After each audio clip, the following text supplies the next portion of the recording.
Logan has been there the entire time I was talking.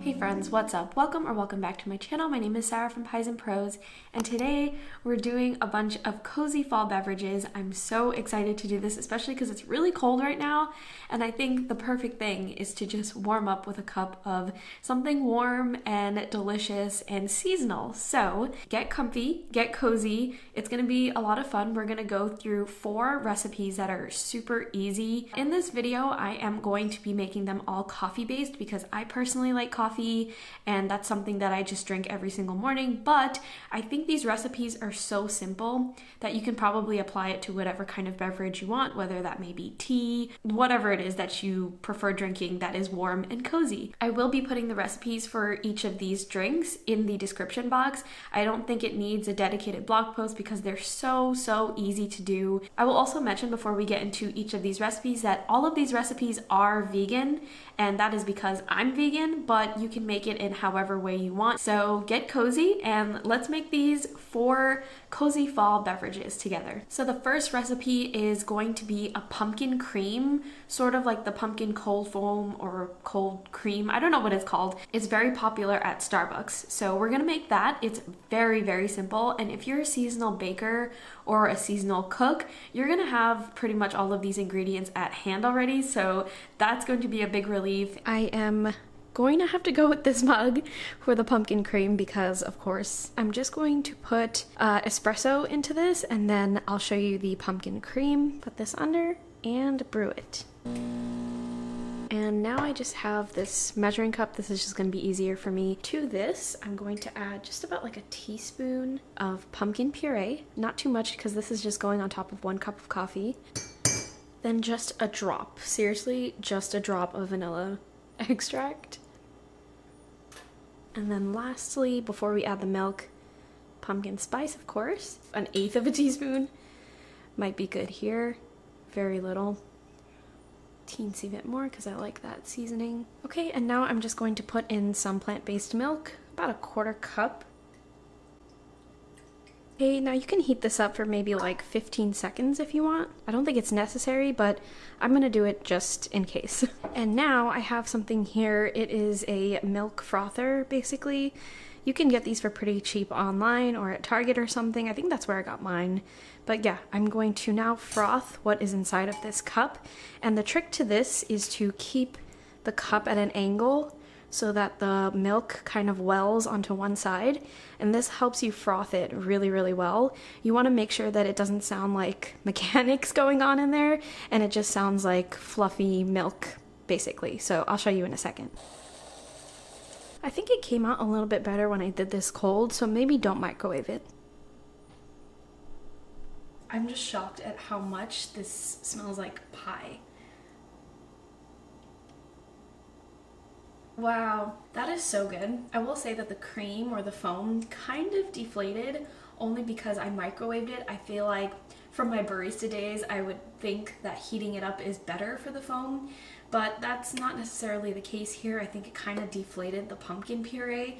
So if you were to do this, don't microwave it. Try doing it cold and make sure that you're using the creamiest milk possible. If you're not vegan, I wouldn't say go as far as using half and half. I mean, whole milk is fine, but because I am vegan and I'm using plant-based milk here, I used macadamia, but oat milk would work, coconut milk would work. Those are like a good consistency that you want here. It tastes like pumpkin pie coffee, which is just bliss. It has all of the flavors that you want. It's creamy, and yeah, those spices. I am glad that I put a little bit extra of the spice because it's really coming through in the best way. Aside from the coffee and your milk, you just need pumpkin puree, vanilla extract, and pumpkin spice. That's pretty much it. If you don't have a frother, you can whisk this. It'll just take you a little bit longer. So the second recipe is going to be a vanilla bean macadamia latte. This also came from inspiration through Starbucks, because I remember a couple of years ago they had a seasonal item. I don't know if they have it anymore, but it was a vanilla bean coconut milk iced latte, and it was absolutely delicious. We're gonna make it at home, and instead of coconut milk, which I'm not really a huge fan of coconut or coconut milk, we're gonna use macadamia milk, because I just recently discovered macadamia milk is delicious and it's creamy, and it also has a really great flavor. I think it complements coffee a lot. I think I'm gonna use this mug for the next drink just because it's white, and I'm gonna be doing vanilla bean macadamia. So let's use this one. I don't understand my logic either. For this one, I'm actually going to take the vanilla bean paste, which obviously you can get this at Trader Joe's. You can get this at a lot of places in the baking section. Just look carefully for it. And I'm just gonna use a 1/4 teaspoon. It's very, very concentrated, so that's why I'm using such a little bit amount. I might use just like, oh well, we're gonna just go with that. Okay, and this is going to sit at the bottom while I brew the espresso over it. And then it'll sort of melt and combine with the espresso. And while that is making the espresso, I'm going to warm up some plant-based milk and give it a little froth before I pour it in.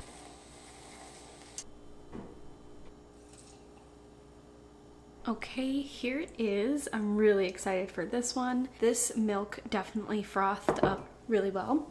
Like I said, I used macadamia milk for this. It's the Macadamia Latte Da. So it's specifically for lattes, which might attest to why it foamed up really well. I do suggest that when you put the vanilla bean at the bottom and then you pour the espresso or the hot coffee over it, give it a nice swirl so that it gets nice and combined. Oh my gosh. Oh my gosh. This is gonna be my favorite. This is definitely gonna be my favorite. I know I'm already hyping it up and I've got 2 more to show you, but this tastes exactly like the vanilla bean latte that you used to be able to get at Starbucks, minus the coconut flavor. I'm not a huge coconut fan, and although that drink was delicious, and it was iced also, by the way, this tastes way better. The macadamia milk doesn't taste like macadamia forward, so it does exactly what it needs to do. It's a creamy milk while also being flavorful but not overpowering. You taste the strong coffee in here. I did a double shot of espresso, and then the vanilla bean. It tastes like vanilla bean. It tastes like a vanilla bean cake. As you can tell, this is gonna be my fave for probably the entire year round. I might even do this iced during the summertime. All you need for this one, aside from the coffee and the milk, and of course I used a specialty milk here. I suggested macadamia specifically. You don't have to, but I highly suggest it for this recipe. It is a vanilla bean macadamia latte, so you kind of have to get this. But aside from the coffee and the milk, all you need is vanilla paste. All right, the third drink is a drink that I've actually made in a previous vlog before. It is a cinnamon sugar latte. It tastes like a cinnamon sugar pretzel that you get from the mall or something in coffee form, which I personally think is the most ideal outcome for this recipe. It tastes so good, it tastes nostalgic, and it's perfect for this time of year. I'm going with this mug. I don't know, it's just very quirky and fun and cute, and I think it goes perfectly with the warm and sweetness of cinnamon sugar. So let's go with this one. So for this one, we're gonna add something to the base before we add the espresso, just like a previous recipe, and that is going to be cinnamon sugar. So I already have this prepared. It is just cinnamon and sugar mixed together. I will put the exact measurements in the description box, but that's pretty much it. Not too much. This is also dependent on your preference on spice and sweetness level, and the espresso is gonna melt this right up.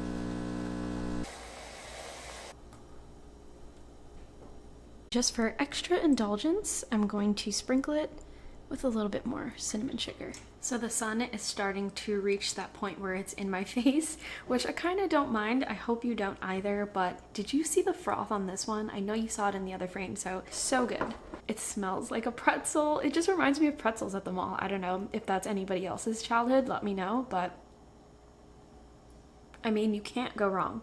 This one I think not only is really good for the fall season, but I think this is going to carry over into the winter season as well, with like cinnamon rolls and just cold weather and warming up to something really delicious and sweet and warming. And it's not too sweet. I was afraid that it was going to be too sweet. Again, it's all based on your preference. It helps that it also smells really good. Like the whole place smells really good right now just because of this drink. Aside from the coffee and the milk, the only thing that you need for this recipe is cinnamon sugar. And then the final recipe is a little bit out there. It's something that I hadn't thought of until I started researching for this video. It is an apple cider latte. I think there is also something at Starbucks that is similar, a caramel apple macchiato or something like that.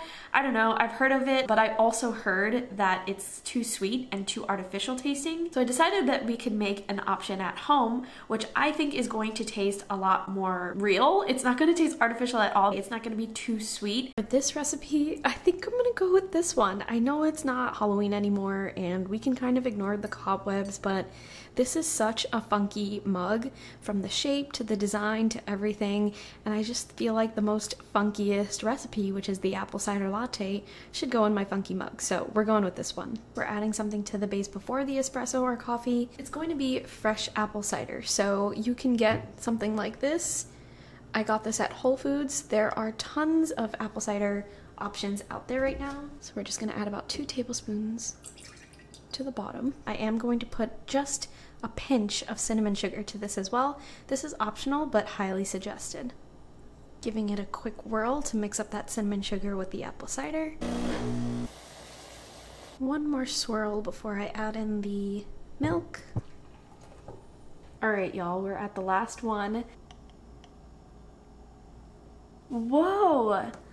I am actually super surprised in the best way with how this came out. So when you smell it, as you're about to take a sip, it smells like apple. It smells like apple cider, but like warmed up apple cider, right? So I guess apple cider being hot is not like the most outrageous thing in the world. When you add coffee to it and you add a little bit of frothy warm milk to it, it tastes really fantastic. It doesn't taste artificial. It doesn't taste overly sweet, but the spices come through from the cinnamon.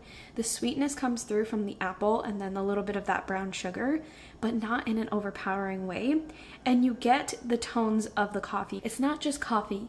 It's not just apple cider. It's a good combination of both, and you can definitely taste the two together, if that makes sense. I hope that makes sense. You know, there are some drinks that are tea forward, there are some drinks that are coffee forward. This one is coffee and cider forward at the same time. I think if you're a fan of hot cider, this is gonna be perfect for you, especially if you're a coffee person and you like coffee as well. Fall heaven, it's perfect. I'm loving how appley it is in the most genuine way, and not an artificial candy-like way. Wow, I'm really impressed with myself here. This is like some Starbucks kind of concoction. All right, friends, it is now the end of the video. I hope you are now warm and cozy and inspired to make something really delicious with your morning cup of coffee or maybe your afternoon tea, whatever it may be. A lot of these ingredients are probably things that you already have at hand because you're doing some seasonal baking or cooking, or if not, it's so easy to get them right now because they're on the top of the shelves. They're right in front of you whenever you walk into a grocery store. So I hope you love these recipes as much as I did. Let me know which one stands out to you, which one you're about to go try right now, which one ends up being your favorite. I feel like the cinnamon sugar latte was my go-to for like a good week, but I think I'm steering a little bit more closer to the vanilla bean. I just love vanilla bean so much. I think it would be fantastic if you like shared a picture of your drink on Instagram and you tagged me in it. I'm on Instagram every single day, so if you do that, I will definitely see it and I want to see it. Be sure to subscribe if you've made it this far in the video. It means a lot to me. It means a lot to this channel. And keep up with those community posts on YouTube. It's awesome to be able to talk to you in real time. And of course, you can talk to me on Instagram in real time. But anyway, let me wrap this all up. Thank you so much for watching. I'll talk to you in the next video.